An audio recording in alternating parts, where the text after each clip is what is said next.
Доброго дня, шановні колеги! Раді вас вітати сьогодні на нашому заході.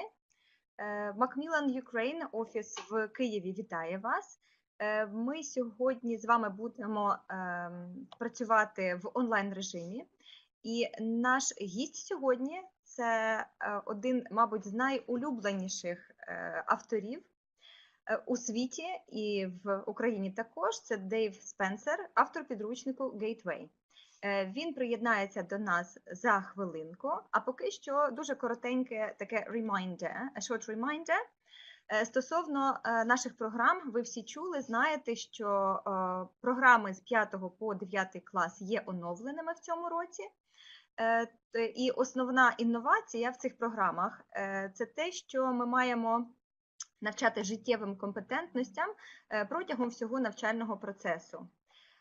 І треба зазначити, що саме підручник Gateway, про який буде йтись мова, і приклади, з якого ми з вами будемо розглядати, він має такі розділи в кожному юніті, причому ці розділи вони є з відео. Тож, до вашої уваги, вебінар з Дейвом. Dave, are you here? Can you hear us?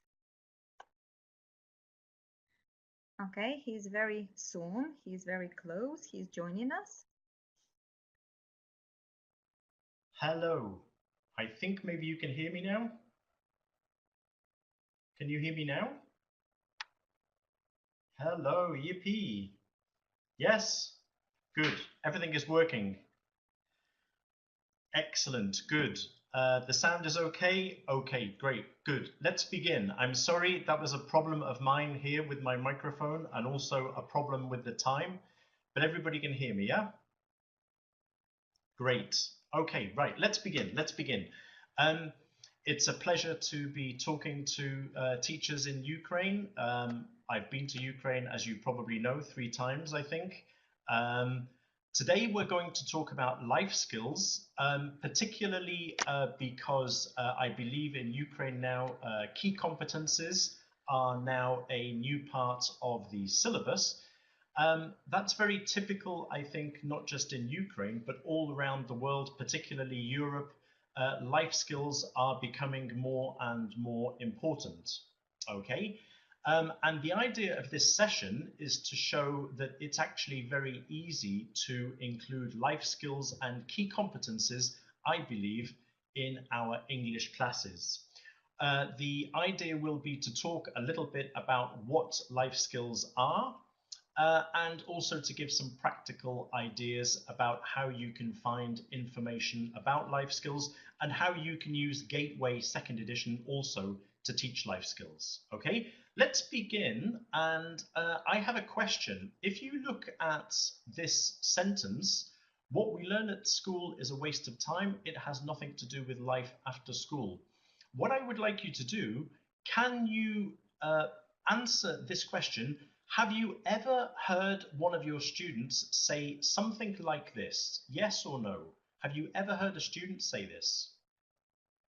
Yes, yes, yes, yes, okay. I think it's pretty typical that teenage students might say something like this. I have a second question for you. Do you agree? Do you agree that what students learn at school is a waste of time? Yes or no? What is your answer? Yes. Not completely. No, yes. I agree with you. I think it's a difficult question to say exactly yes or no. I think the question might be what the students believe is useful, what they realize is useful. Okay. I have an example here. By the way, I think maybe Yelena and Oksana have said there is a handout at the end of this session, and it includes the quotations from this session and some other practical activities, okay?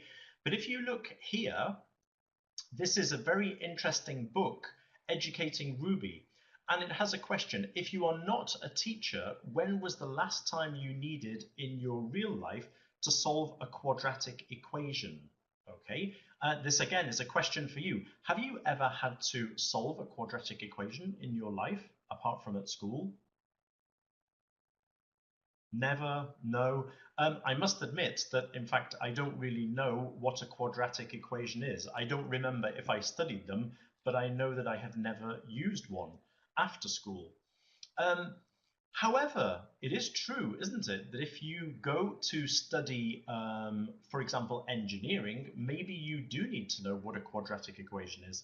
Maybe there are moments when somebody does need to know what a quadratic equation is. Sometimes it's difficult to know what will be useful after school and what will not be useful. For example, I studied Latin at school, and many people think that Latin is a waste of time, that it has nothing to do with life. But actually, for me, studying Latin was very, very useful because it helped me to understand more about grammar and about grammar rules. Sometimes it's difficult to know what is useful, what is not useful. I think the difference with modern teaching, the idea of teaching in the 21st century, is making things directly useful for your life. Latin is maybe indirectly useful. Quadratic equations or remembering capital cities is maybe indirectly useful, but the idea is to make our teaching as useful as possible to life immediately outside school. Here is one of the reasons why. This slide, if you look at the top, it says it's the British Chambers of Commerce. This is an organization of all of the big companies in England. If you look at the middle of this slide, there is the number 88, because this says here that 88% of British companies believe that school leavers are not prepared for work. So that's a big problem, I think. And one of the reasons why today many countries are looking at life skills and key competencies is because they believe that students are not ready to function in the world of work when they finish school. And if you look again underneath 88, it says that the reasons for this include a lack of 57% of companies think that students do not have soft skills such as communication, team working, and resilience. So many companies believe that school leavers need definite skills such as communication skills, such as team working. And I think you would agree that communication skills are very important and team working is very important. So companies have started to worry, and I think that has influenced many ministries of education. In the UK, what has happened is that we now have a new subject. In fact, here I have a course book. You can see PSHE Education. This is a new subject which many British schools teach. It's not compulsory, but it is very common in primary and in secondary schools. PSHE, that's Personal, Social, Health and Economic Education. And it says that the objectives of this subject are to help children and young people deal with the real life issues they face as they grow up. And it says that the issues that PSHE education covers are central to young people's well-being. So this subject is to help students to function and to be happy in the 21st century. Now, it's often very simple to say what subjects are not useful, but it's more difficult to say what subjects are useful. And that's the question that I have for you now, okay? Can you just type in the box, what things do you think are useful for our teenage students to know so that they can function in the world at work or continuing their studying at university? Olga has put languages. Yes, that's a very typical thing. Organizational skills, critical thinking. Exactly. Yes. Time management, extremely important. Flexibility, management, creative thinking, very much so. Self-organization, yes. These are all great ideas. Foreign languages, IT, definitely. So technology, students need to know technology. Team working, yeah, these are great ideas, okay? In a minute, I will give you a list of ideas that I think are important. So far, I have talked about the United Kingdom. It is interesting that meanwhile, in Europe, there has been a study of education and training, And it says here the European Commission works with EU countries to strengthen key competences, and explains knowledge, skills, and attitudes that will help learners find personal fulfillment and later in life find work and take part in society. Again, this expression, personal fulfillment, I think is important, and it is very similar to what we said in the UK. Now, it explains exactly what these key competences are, okay? And it says they include traditional skills, such as communication in one's mother tongue, foreign languages, digital skills, literacy, and basic skills in maths and science. Now, why do you think I have underlined foreign languages? Why is foreign languages important for us? Why is it so important for us people here who are watching this webinar? We're teachers, and we're teachers of international communication, yeah, foreign languages. And that means when I asked the question before, if what we do at school is a waste of time, somebody said immediately, not teaching English. And I think that it is really absolutely true that the great thing is that English is a life skill. Now, I travel around the world, and nowadays, everywhere I go, people use English. For your students, they will definitely need English. They will need English for a job. They will need English even for leisure by watching internet. Basically, English is a life skill. English is a key competence. So sometimes when we worry, how do I teach life skills? You could say immediately that in fact, we all teach life skills all the time, because teaching the present perfect in a way is teaching a life skill. It's teaching a key competence. So English teachers, we do an important job because we are helping students to function not just inside the classroom, but outside the classroom in the modern world of international communication. Now, the European Commission talks also at the bottom here, it talks about horizontal skills. When they say horizontal skills, they mean that these things should appear in every different subject across the curriculum. So these things should be taught in English lessons, in science lessons, in maths lessons, in language lessons. The horizontal skills that it talks about are learning to learn, social and civic responsibility, initiative and entrepreneurship, cultural awareness, and creativity. Now, again, a simple question for you. In your English lessons, do you ever teach learning to learn? Do you do anything to help your students learn to learn? Somebody, Yana has said immediately, yes, yes, yes. And I think the answer is yes. Again, particularly if you are using a book like Gateway, we have study skills in every lesson. Those study skills are very useful for English, but they are also useful for students in other subjects too. When we help students to listen effectively, when we help students to read effectively, we are helping them not just in English lessons, but in all of their communication. Social and civic responsibility.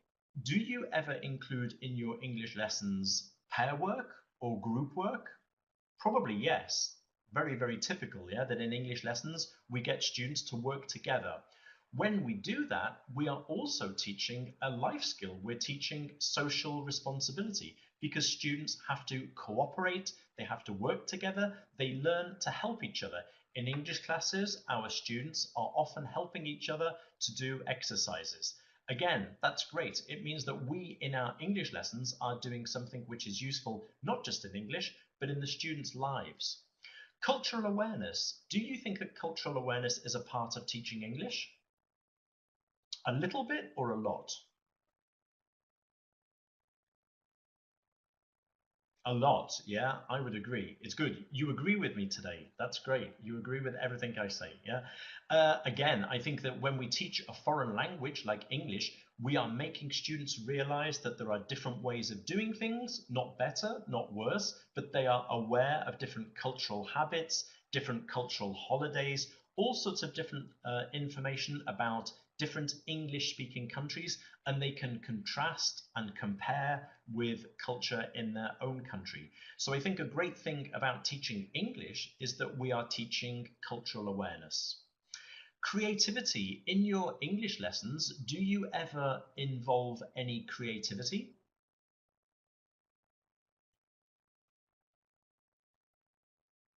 Sure, yes, a lot. Again, I think that English teachers, we are great teachers because we encourage students to think of stories, to think of ideas, to maybe put things in order of importance. There is lots of creative work, I think, again, included in a book like Gateway, but in general, in English teaching, we often get the students to become very creative with storytelling, as Jana says there.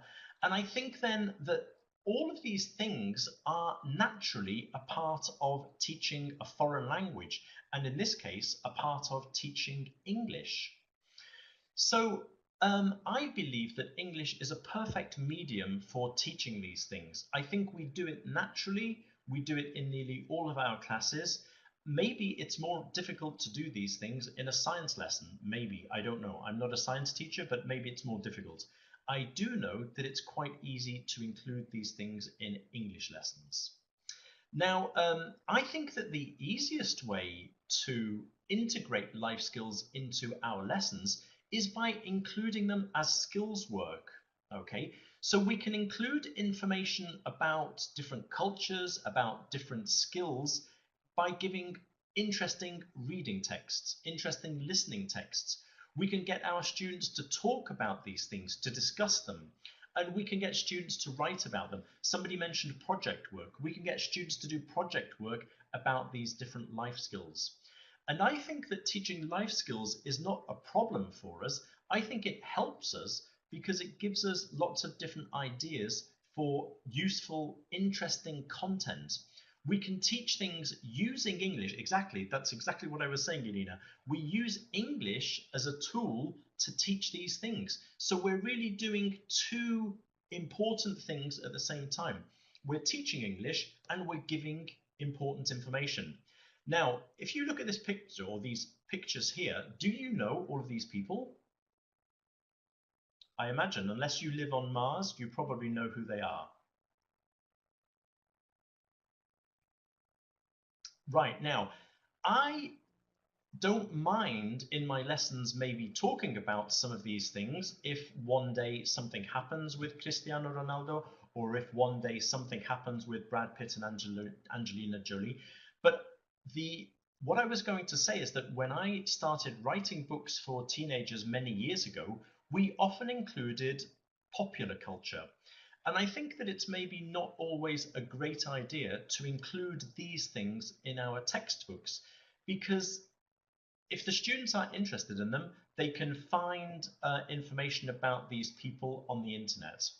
But I don't think that my job as a teacher is maybe to teach much about the private lives of these different celebrities.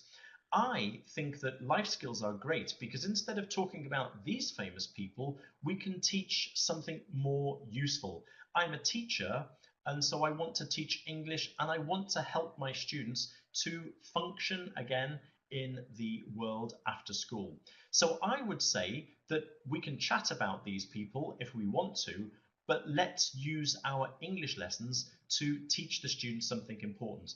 And I hope I will show you some examples of this later on in this session.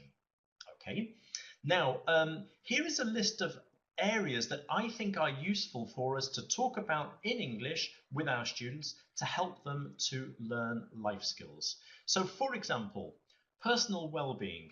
One thing that we can do is help our students with, for example, confidence, with stress, with psychological well-being.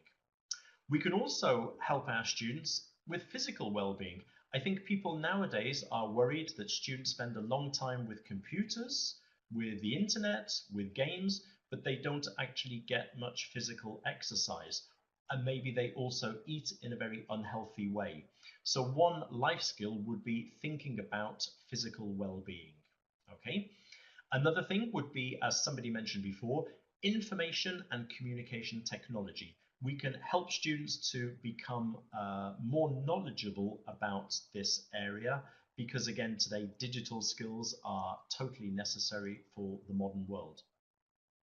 Autonomy, enterprise, so getting students to be responsible for their own actions, to get them to come up with a good idea, to be creative and to help these things happen.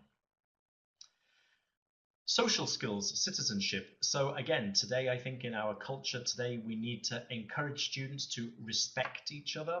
We need to help our students to work together and to cooperate. And I think that's part of any teaching, is to help students to work together. The environment, I think, is also a very important area that students need to realize that they need to help to protect the environment. Academic skills, I think somebody mentioned before, many of our students will maybe not go immediately to work, they will go to university. And so we need to teach them to become more independent as learners. Yeah?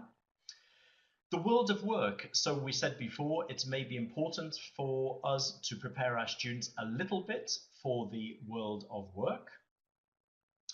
Numeracy, even helping students, I think this is the most difficult area for English teachers to do much work in, but even in Gateway 2nd edition, if you look here, we've got a text here about statistics, okay, understanding statistics. And I think this is important also. We can do a little bit of work about this in English too. And also another thing we can do is look at money and finance. We said that economic information is important for our students. And finally, one thing which is sometimes not included is art and culture. And I believe very important. Sometimes we talk about the world of work, but we also need students to, for example, read for pleasure, yeah, and to appreciate art, not just preparing for the world of work. Okay, these are the areas that I think are important. Okay, I've got a little quiz for you. Okay, I've got some questions for you, and I want you to guess the answers. Okay, they are all to do with life skills. Okay, the first question, it says, what percentage of people throw away food they buy with buy one, get one free offers? Do you know this offer in a supermarket? So in a supermarket, often they will say, if you buy one packet of cornflakes, you get a free packet of cornflakes. Okay, so people have said 50, 65, 90, 80, 99. Okay, this is in the UK. Okay, in the UK, it's 30%. Okay, which is not as high as what you're saying, but it is true that it's still a very high percentage. People buy things that they don't actually need. Now, this, of course, if we get students to think about this, we're helping them to think about the world of money and finance. Now, I believe that teenagers are a very typical group where companies and advertisers like trapping students, okay? They want students, teenage students, to spend their money. And so this, which is from Gateway 2nd edition, A2 level, if you look at the bottom left corner, we have some short texts about strategies that companies sometimes use to make us spend money. Okay, now, for example, can you see there is a text at the bottom? It says drip pricing. Do you know what drip pricing is? Yes or no? No? Okay, well, that's good, because what this text is doing is it is explaining to you, the teacher, and to the students the concept of drip pricing. Drip pricing is a very simple technique. Can you see at the top of the page there is an advertisement? It says incredible offer, Champions League final tickets only £30. Okay, now this is a very typical technique of advertisers. They will say that the ticket costs £30, but then often there are lots of additional costs. So for example, they will tell you that if you want a specific area, maybe £30 is the cheapest ticket and it's a very bad ticket. And if you want a better ticket, you have to pay for more. If you want to use a credit card, maybe then they will also charge you some more money. If you want them to send the tickets to your house, then also you have to pay extra money. Drip pricing means we have one initial price, and little by little the price goes up. Okay, now this is a very typical technique, and in a way what they are doing is tricking us to spend more money than we think. So the initial price is not the same as the final price. Now, we talked before about popular culture. The idea here is that we are teaching the students something that is useful for them to know. It's useful for them to know the next time they go to a shop, for example, and they see a price and they think critically. Somebody mentioned before that a modern skill that we need is critical thinking. So when we see a price, we need to think, okay, is this the final price or not? So basically what we're doing, and in this section of Gateway, what we're doing is we're teaching the students something which is useful for them to know today, tomorrow, and for the rest of their lives. Okay? Now, I have another life skill quiz question for you. Okay? What do you think is the answer to this? How many minutes of moderate sport or physical exercise does the World Health Organization recommend teachers to do minimum every day? How many minutes do you think? 15, 45, 30, 20, 20? It's actually more. Natalia Steva, I can't read it, it's going so quickly. Natalia has the correct answer. It's actually 60 minutes, okay? It's 60 minutes. 60 minutes a day. One thing, this is not just sport, okay? It says moderate physical exercise. So for example, if you walk to school, then this could also be part of your 60 minutes, okay? So it's not just sport. Do you think that your students do 60 minutes of physical exercise every day? Yes or no? No, no, no. Okay, right. Now, this, of course, is helping students with the question of physical well-being. Okay. Now, what we do in Gateway 2nd edition, we also do this actually in Gateway 1st edition, but it's explaining different types of exercise so that students learn about aerobic exercise, anaerobic exercise, they learn about flexibility, they learn about stamina. One important thing about life skills is I think that it is a good opportunity to involve teachers of other subjects. In this case, it's nice to explain to the PE teacher at your school, the physical education teacher, and maybe explain what you're going to do. Because that way you can be sending the same message to your students, you can help one another. Because in this, if you look at the end, the yellow section here, in the life skills spreads in Gateway 2nd edition, we always finish with a life task, something which is very, very practical, but in English. In this case, the students have to prepare a timetable. They prepare a timetable with the 7 days of the week, and then they have to discuss and complete what sport or what exercise they do each day for each day of the week.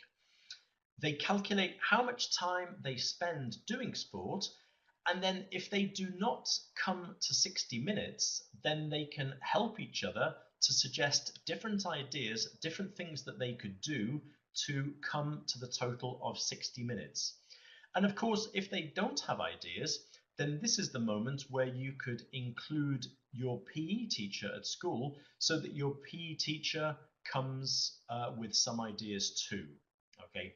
Yes, and as Jana says there, it's connected with self-organization. The students are taking responsibility for organizing their week, organizing their time. And again, this question of exercise, physical exercise, is useful not just when students are at school, it's useful when a student is at university and also for the rest of their lives. So we're teaching something in English which is useful and good for the students. Okay, right, now I have another question for you. In the US, what percentage of cases has a company decided not to give somebody a job after looking at their social networking profile? You know that in many companies, the first thing that they will do when you apply for a job is look at Facebook, look at your profile, and see if you have a positive image or not, if you're putting something positive or negative. Right, lots of good guesses. Right, the actual number, somebody said something very close, 43%, okay? So that's in almost half of cases, a company is looking at Facebook and saying, we do not want to give a job to this person because of what they have put on Facebook, for example, okay? That's quite a high percentage. And of course, this is looking at information and communication technology.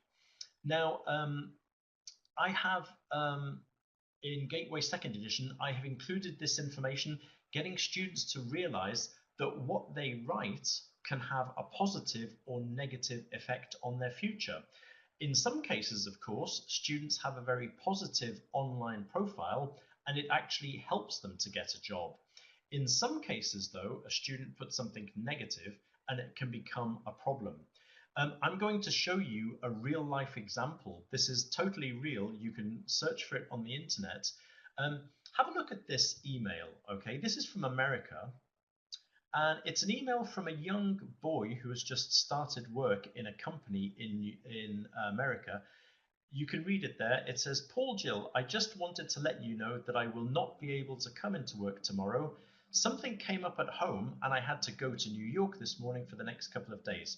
I apologize for the delayed notice. Kind regards, Kevin. So Kevin is ill, or Kevin is saying that he has to go to New York. We don't know why. Maybe somebody in his family is ill. Okay. This is quite a nice email. It's very polite and it's giving useful information to Kevin's bosses. The only problem is if you look at the date of the email, it actually says October the 31st. Can you tell me what happens in America on October the 31st? What do people celebrate in America? Halloween, exactly. Okay, Halloween. Now, Kevin, the next day on Facebook, puts this picture and everybody can see it. This is Kevin.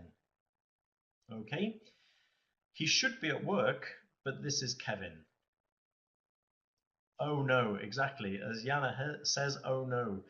The big problem is, of course, many young people, many of my students could do this, they put pictures and they don't think of the effect. Now, the problem with Facebook is that a lot of people can see it. Olga has just asked, did he lose his work? Did he lose his job? Look at the email which he received the next day.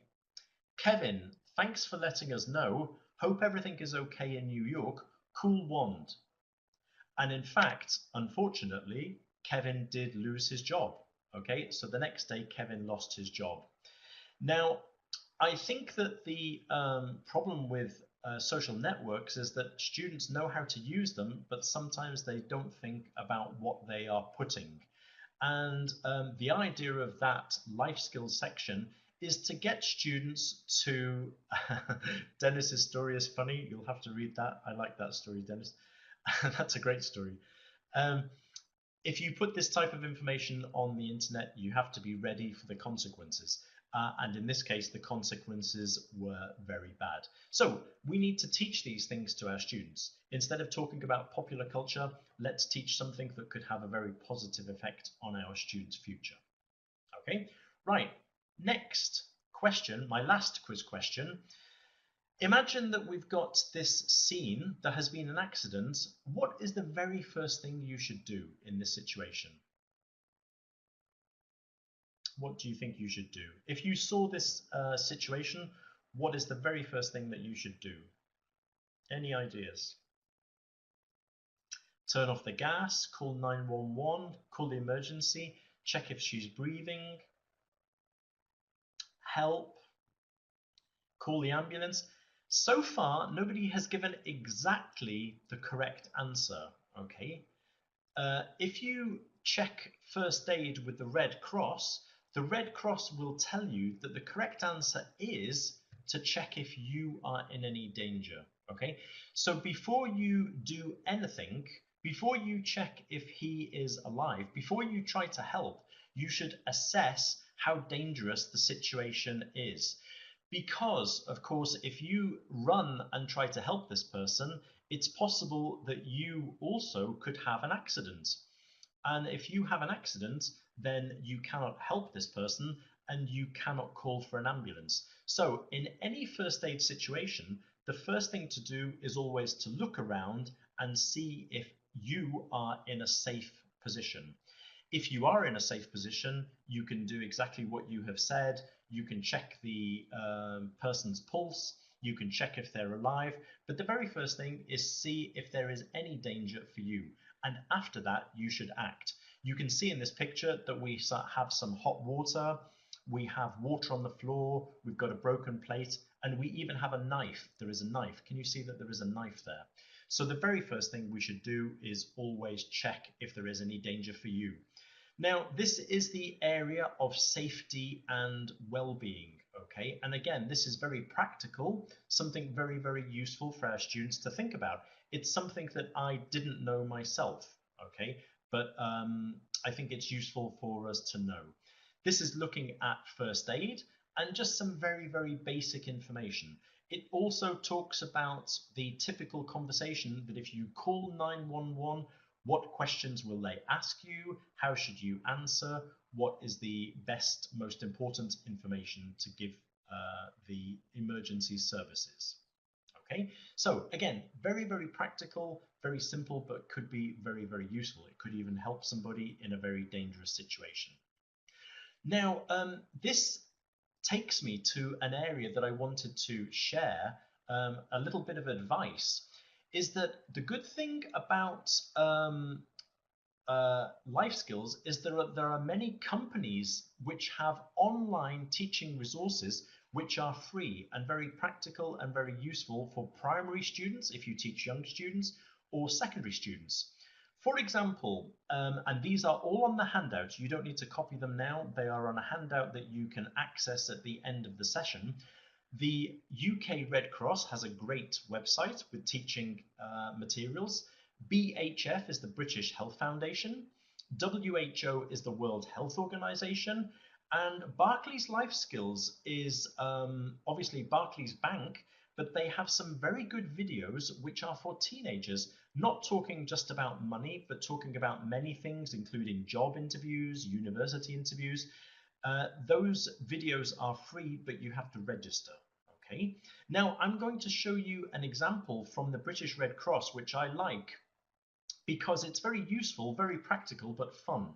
If you go to this web address here, redcross.org.uk education, you can find this and you can download it and use it yourself in class.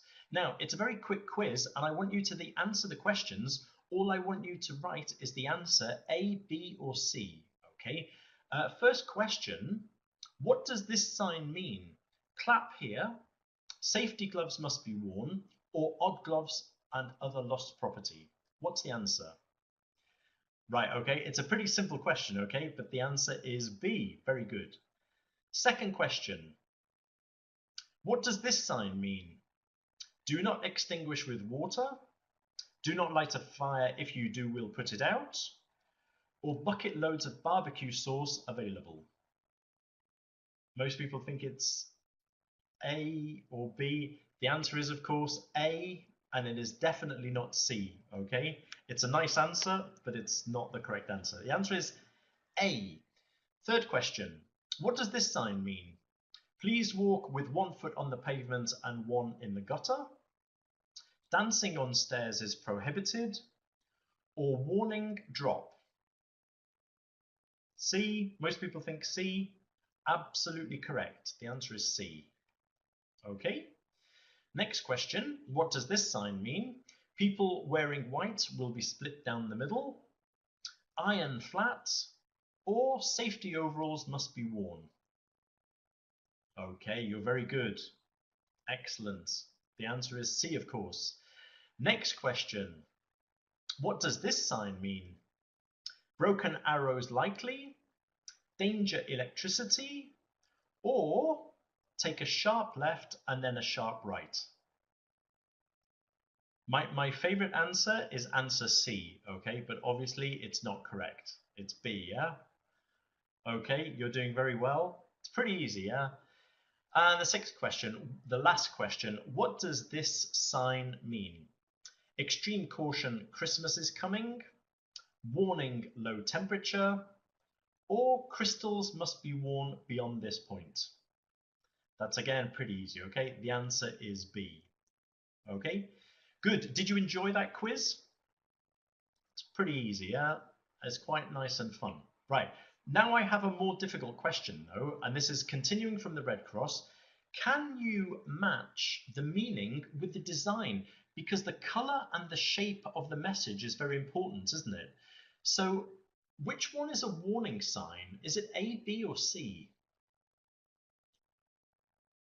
Yolena says C. C.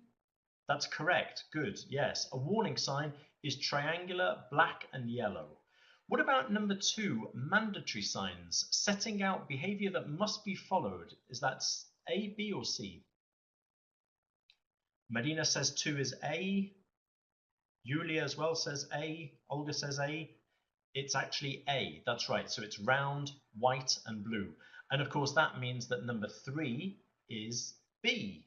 Okay.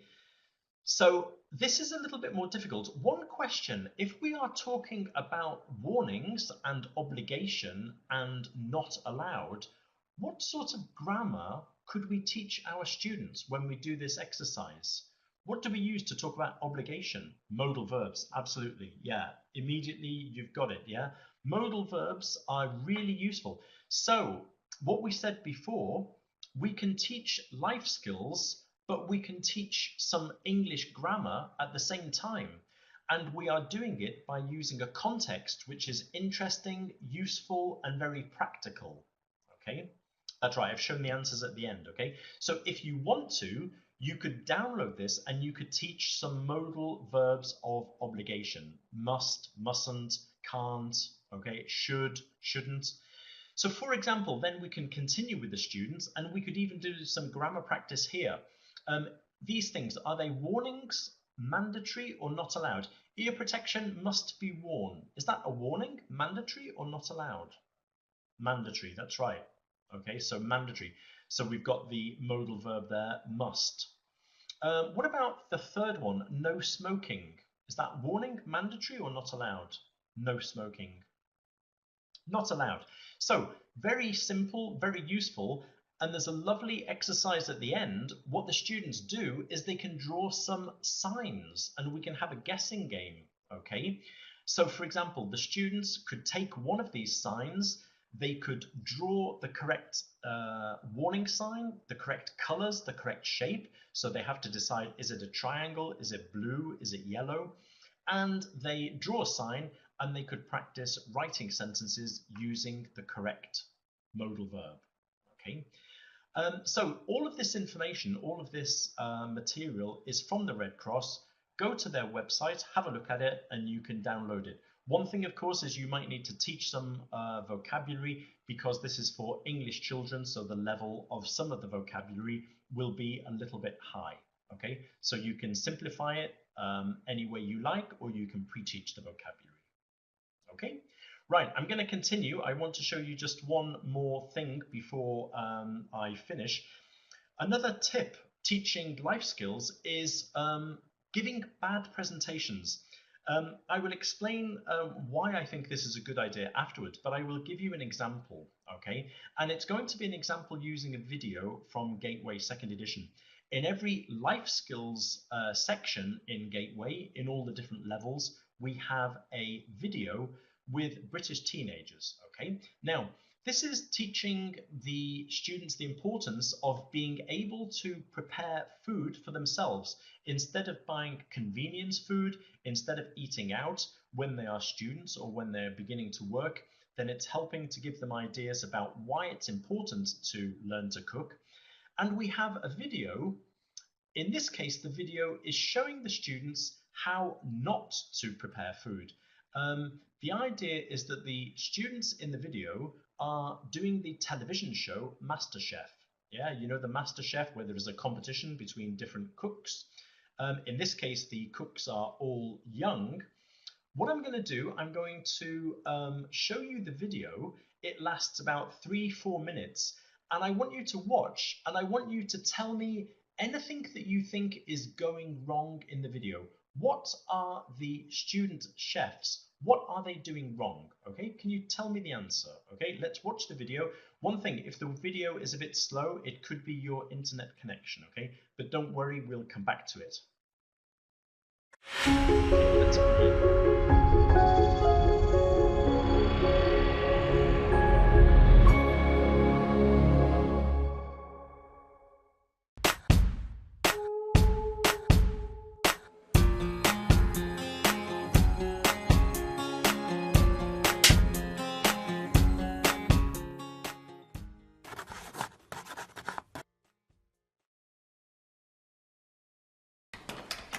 So, Jasmine, what are you going to make today?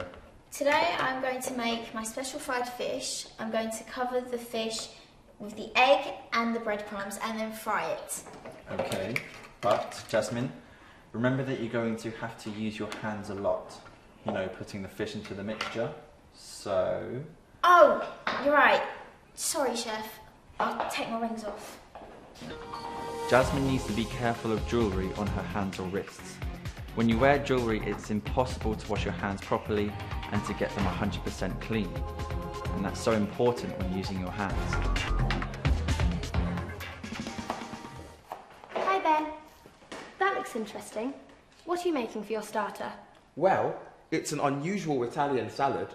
It's very healthy and very cheap too, because you just need bread, tomatoes, onions, and of course olive oil.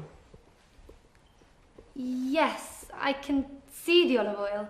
In fact, there's lots of it on the floor, there, just by your foot. Oh, yes, I spilled some before. Sorry, Chef. I'll tidy it up straight away. It's not a question of being sorry. Safety comes first in the kitchen, and somebody could stand on that oil and fall, because it's very slippery. And what if they're carrying a knife or something hot? There could be an accident.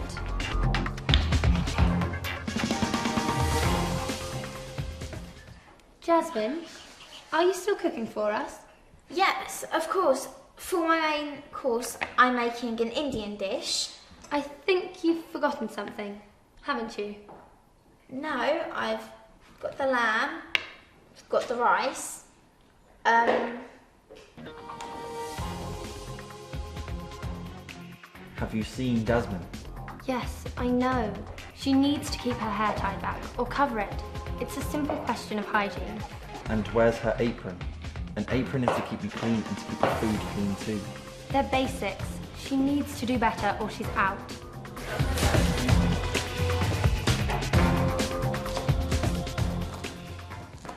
Okay, Ben, stop for a second. Explain what you've just done. Well, I've just been cutting up some chicken. Oh, and chopping up some lettuce too. With the same knife? On the same board? Yes. Okay. Listen, Ben, this is important. When you cut raw chicken and use the same knife and board to chop the lettuce now has bacteria from the raw chicken. You could get food poisoning if you eat that. So, what do I need to do? Simple. Make sure you always wash your knife and board after cutting raw meat.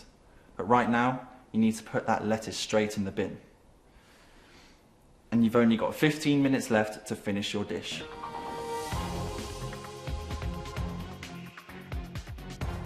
Floor, and there was cutting the meat and the vegetables together. Okay, so very simple video. One interesting thing is that is actually a British school, and in many British schools they do actually have kitchens where the students can work, which is very useful. Yeah, the cooks weren't wearing aprons. I think by having this bad demonstration, it works nicely for the students because they like seeing what's going wrong and they feel clever when they can identify the things that are going wrong. So a simple suggestion to vary your approach to life skills is sometimes give a bad demonstration, and that can be more interesting than simply telling the students, do this, don't do that. Okay, Great. Now, we're coming to the end of the session. One thing that happens with life skills, sometimes teachers say, yeah, well, why am I teaching life skills? Because I'm an English teacher, okay? And maybe you think that you should be teaching grammar, maybe you should be teaching vocabulary. And of course, I agree. An English teacher is there to teach vocabulary. We're there to teach grammar, pronunciation. But as Elena has just said, not just that. And I think really the secret is that, in fact, you cannot avoid teaching life skills, because basically as soon as you walk into a classroom, you are a model for your students. And maybe the most important life skill you can teach to your students is respect, patience, tolerance. And the way to do this, I think, is just the way that you teach. So my last message would be that students learn not just from what we teach, but how we teach it. And I think that nowadays we talk a lot about values teaching.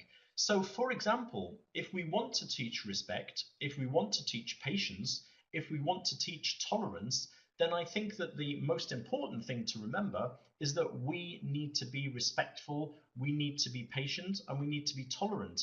And I think that you cannot teach life skills if you look like this teacher in my photograph.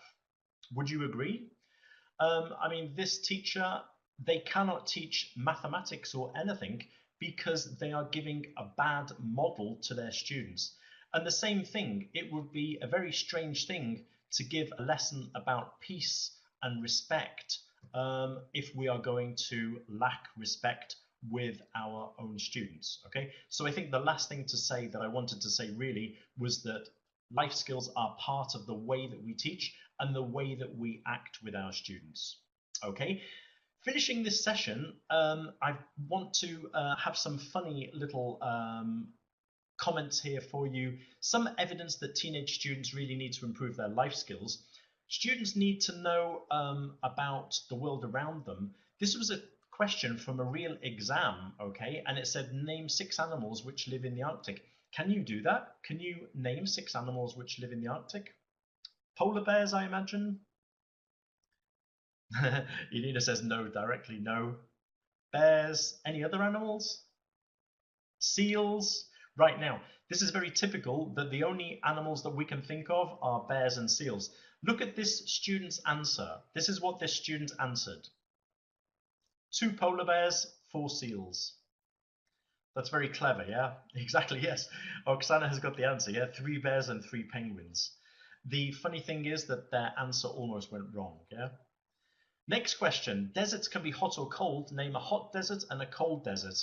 Of course, you know that desert is a tricky word in English because we have desert and dessert. So here is what this student answered. Hot desert, apple crumble with custard.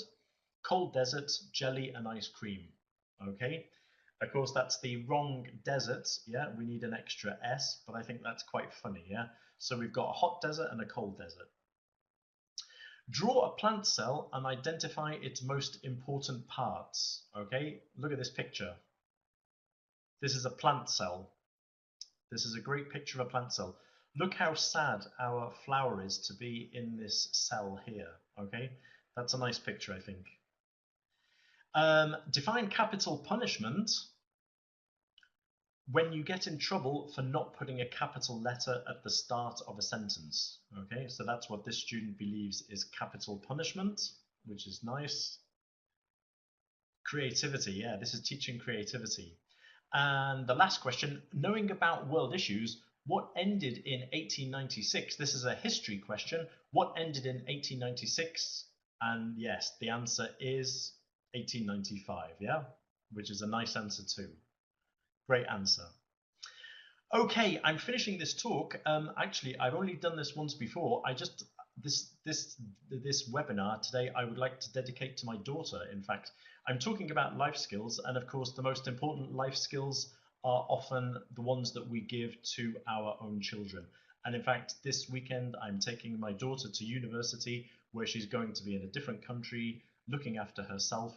So I would like to dedicate that to her because she's going to be beginning a whole new life with her own life skills. Hopefully she'll be using them well. Okay. Of course, also dedicate this talk to you teachers in Ukraine. Ukraine is a country that I love visiting. People are always so friendly, so nice, so generous. In this picture, you can see in the middle that I've got a beautiful calendar that somebody gave me as a present. And I love going to Ukraine. You can see that I've been to Odessa there. I've been to Kharkiv. I've been to Kiev, of course, several times. Belyatserkov, I think, is that the correct pronunciation? Belyatserkov. I've also been to. I hope I will be back in Ukraine sometime soon. I hope you found the talk useful. Remember that you can watch the talk again when it's recorded. I'm sure Oksana and Yelena will help you. Also, do remember to stay connected to the Macmillan Gateway Facebook page. As you can see there, in fact, Kiev is the 4th city in the world with most followers. Okay, and we have over 260 followers from the Ukraine there, which is great. And it's a great way to stay in touch. On the Gateway Facebook page, there are often practical ideas that you can use, particularly for the beginning of term. I finished this webinar. I hope you found it useful. It's been a real pleasure. Sorry we began a little bit late. That was my fault, so I ask for your forgiveness. But thanks very much, and I hope to see you one day, Ukraine, or in another webinar, okay? Thank you so much for all following. Thank you for dedicating your time. And I will pass over, yeah, if either Yelena or Oksana would like to take over. Thank you very much. And you will get a link to the handout now. Thank you a lot. Thank you. Thank you very much, Dave. We feel so inspired. I'm sure that our teachers will be much better at teaching life skills with our curriculum to our students. Thank you so much. And I'm sure that we will manage to arrange a meeting with you. So looking forward to seeing you personally in Ukraine. Thank you very, very much.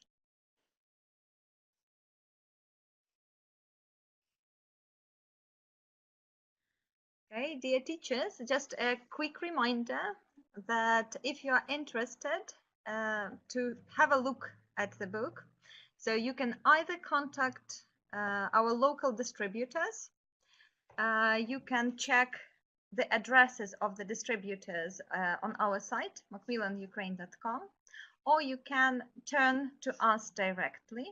So we are in Kiev.